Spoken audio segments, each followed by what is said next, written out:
Hey guys, welcome back to 6 Hearts on 6 Acres. I am down in the basement with these plants for what is the very last time of the season.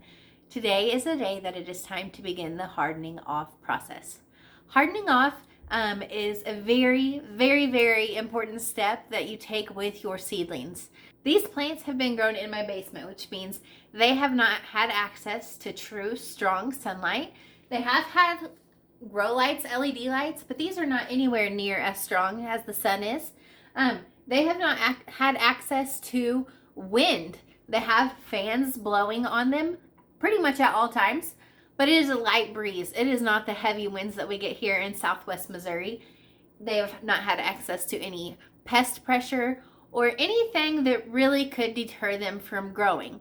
And so the hardening off process is so important to slowly, keyword slowly, get them used to that environment of being outside, of having the harsh sun beating down on them, of maybe being blown back and forth by wind. In my location, of sometimes getting some small hail. That's something that we get here in the spring, and I have too big of a garden to protect my plants by covering them or anything like that. So they just have to be strong enough to withstand. And the way that I help them get to that point is by growing them down here with the grow lights, by growing them with the fans blowing on them, by keeping them fertilized every other week so that they get strong, stocky stems. These plants are looking excellent and they are ready for the next stage. So we here in southwest Missouri, previously zone 6B, but now 7A, are past our point of our average last frost. That was April 15th, April 20th, depending on where you look. I've always went by April 20th, but that date is past us. The forecast shows great, beautiful, really warm temperatures with nights all above 50 degrees. I don't like to bring my tomatoes or my peppers out until we reach that point. Sometimes that is a little bit later into May, but this year it looks like it is time now already at the end of April. So these are going to come outside, and I'm going to tell you the best way to harden off your plants. So have you ever had a sunburn when you've spent too much time in the sun? Your plants will go through the very same thing if you don't harden them off correctly. And the very best way and the easiest, I don't know if it's the very best, but the easiest way by far is to harden them off on a cloudy day. If you look outside around me right now, it is about 4 o'clock and my sky is full of clouds. Tomorrow is going to be the same way, and then I'm going to have rain for 3 days after that, which means more cloudy skies.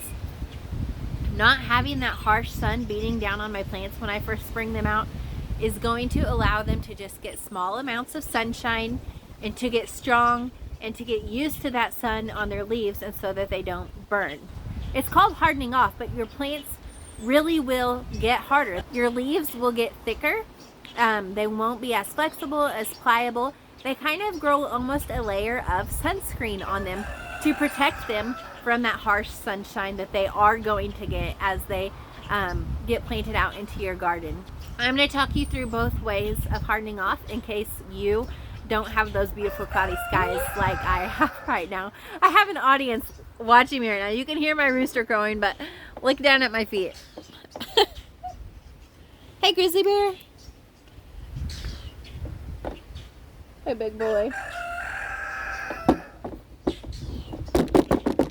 He's wondering why he's not getting all the attention right now. So if you have sun and it is time, stop. If you have sun and it is time to harden off your plants, you want to get them used to the sun in small increments. Start with morning sun because it's not as harsh. Put them somewhere that they will get maybe 2 hours of morning sun, and then after that you want them to be in the shade or brought back inside, whichever works best for your situation. I know sometimes we're at work and we don't have the ability to bring those plants back inside, so make sure they're somewhere that does not get that strong afternoon and evening sun if possible. The best spot for me is on an east-facing back patio that is covered with a pergola. And so they get that morning sunshine, and then they are in a shaded zone for the rest of the day. After you do that for 2 to 3 days, you're going to want to give them some afternoon sun. And so you're going to put them in a location that will get both morning sun and a few hours of afternoon sun. But you do not still at this point want them to have that evening sun, or they will get some sun scald and some sunburn on their leaves. Now, will this kill your plants? Possibly, it could, if they get sunburnt really badly. A lot of times it will just damage the plants, and it can stunt your plants. So hardening off really is a crucial step that you do not want to miss. So we are now on what, day 4, and they've had morning sun, and then they've had morning sun and afternoon sun. And so now you want to introduce them to full all-day sun. As you're doing this, you also want to keep in mind other environmental factors like wind. Your plants, if they've been growing inside, haven't had that strong wind yet, so put them out somewhere that is going to be kind of blocked from the wind, and then just allow them, just like the sun, to have it in small bits and pieces until they really get strong enough to handle it. Hardening off process on sunny days like that takes about a week to have really fully hardened off sunscreen coated plants. After that week, they can be planted into your garden. Remember, if your soil temperatures are warm enough. I know sometimes we get to the average last frost and we're like, oh my gosh, we made it. It is time to get these plants in the ground, but that's not the case. Your plants will stunt. Your tomatoes a lot of times will turn purple because there is a phosphorus deficiency where they cannot, not that it's not in your soil, but they can't uptake it because it's too cold. Your peppers will be very unhappy. Remember, peppers are from a tropical climate, so they don't just want you to be past their average last frost. They also want you to have warm nights above 50 degrees in warm soil. So we make sure that we are to that point before we put anything into the garden. I'm actually going to do a soil temperature tonight. I just used my meat thermometer. I'm going to stick it in there and see what my soil temperatures are. I think we've had a really warm, honestly, a pretty warm winter, but a very warm spring. So I think that my soil temperatures are going to be just perfect to go ahead and get my tomatoes transplanted in about a week. And my peppers, I'll probably give them 2 weeks before I put them in because they do like that extra warmth to really thrive and flourish. But until that point, they're going to be outside getting that sunshine and getting the wind and just really getting used to the environment that they're going to be living in and growing in and hopefully thriving in. So these plants behind me, you can see, are plants that I have been hardening out for a little while now. I am ready to move these into my garden, and I'm probably going to, we're getting a few actually raindrops on me right now. I was going to do it tonight, but we will see if that rain holds off. There is no rain showing for my area right now on our Doppler. So I think that I'm probably just getting a few little drops, and that's all I'm going to get. And I'll be able to stick some of these in the garden. I hope so, because I have behind me lots of marigolds and lots of calendula that I started from seed. I have my celery. I have snapdragons. What else do I have here? Some basil, a few other plants. Now let me show you. This is an African white Kilimanjaro marigold. It is just about to bloom, and I'm so excited to see what it looks like. But this plant, even though I hardened it off really slowly, it still did get a little bit of sunburn. And I want to show you. Do you see that leaf there? It looks kind of white. Some of these leaves have a little bit of browning on the tips. These ones over here, you can especially see it. So that is because this plant got a little bit sunburned. I probably moved it into the full sun just a little bit too early. It is still growing and thriving. It didn't struggle too bad, but sometimes they can. So you do want to harden these plants off and be careful. Grizz, my dog, is pushing me out of the way if you can't tell right now. But these plants are all going to go to the garden mostly tonight, I think, but maybe a few spread throughout the week.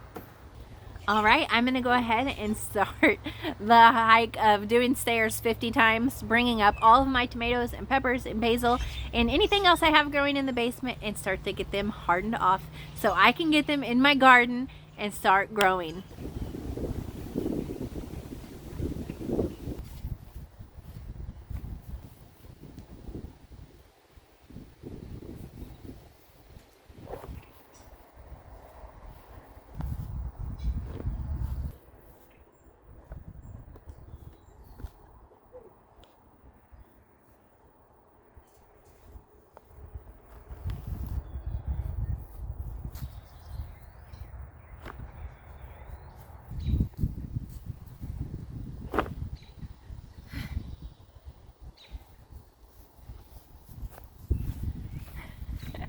I am not even halfway done yet.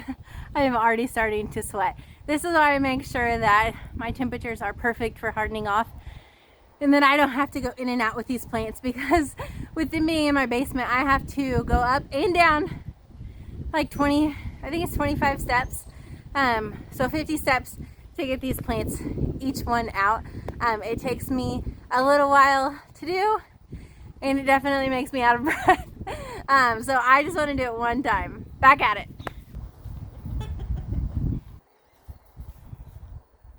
Just kidding, I exaggerated. I counted it. It's 16 up and 16 down, so 32 steps.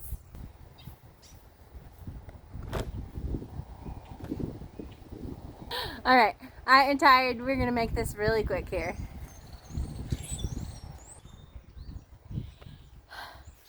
Ta-da! They are all there. 22 trips up and down the stairs. Gets all of my plants outside so I can get them hardened off and used to the environment. So now what? What's the next step? This is totally optional. It's what I do. I don't know if you really can't tell from here. All of those look beautiful green color, but a few of my leaves have a little bit of yellowness to them, which tells me they need fed. And it's probably been about 3 weeks since I fed them. So I'm gonna mix up a little bit of the fish fertilizer that I use into just a half strength dilution and give these all a really good watering and foliar feed. In the past, when you've seen me use that fish fertilizer, you've always seen me use it in my bottom watering trays. I don't get it on the leaves, but fish fertilizer is an excellent, oh, I just got rain right in my eye. Fish fertilizer is an excellent fertilizer to do a foliar feed with as well. So I'm going to drench the leaves as I water the plants, and it's going to really uptake that nitrogen, green up my plants, and get them ready to go into the garden. So this Alaskan fish fertilizer is what I use to fertilize my seedlings. It's a very rich source of nitrogen, which is going to help them get that green leafy growth that they need in the beginning. You're going to use this at half strength dilution. So typical strength is 2 tablespoons per gallon. So you're going to use 1 tablespoon per gallon. If you've never used this stuff before, warning, it smells horrible. I can't even believe I'm holding it this close to my face, but I'm a nurse and I've smelled some bad things. This is probably on the top 5 list. It smells so bad. I just put my tablespoon here in my watering can, fill that up with about a gallon of water, and then I am just going to water these plants. These plants were recently watered, so it is not going to just uptake all of that fertilizer at once, but it'll just slowly take it up as it needs it. And I will be able to tell the difference here in a week that they were fed. They're going to look green, healthy, vibrant, and beautiful.